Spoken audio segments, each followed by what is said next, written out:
अखबार फरोशों को अखबारात घरों पर न डालने के हुक्म के बाद अब स्टॉल्स पर ही अखबारात मुहैया किए जा रहे हैं। रियासती हुकूमत ने अपने नए हुक्मनामे में हॉकरों पर घर घर जाकर अखबार तकसीम करने पर पाबंदी लगा दी है, जिसके बाद नांदेड़ जिले के बेशतर हॉकर्स ने घर घर जाकर अखबारात डालने बंद कर दिए हैं। इसके बजाय हॉकर्स ने अब स्टॉल्स पर अखबारात फरोख्त करना शुरू कर दिया है। लोग भी अब अखबारों के लिए हॉकर्स के बजाय स्टॉलों का रुख कर रहे हैं। दिगनुनाका इलाके के स्टॉल्स मालिकीन भी जिला कलेक्टर की हिदायत पर अमल करते हुए सोशल डिस्टेंसिंग का ख्याल रखते हुए उर्दू, मराठी और हिंदी के अखबारात फरोख्त कर रहे हैं।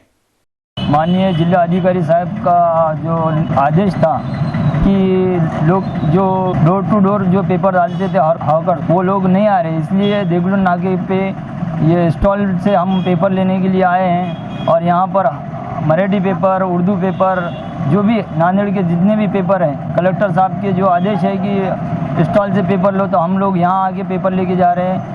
इसलिए हम कलेक्टर साहब का शुक्रिया अदा करते हैं।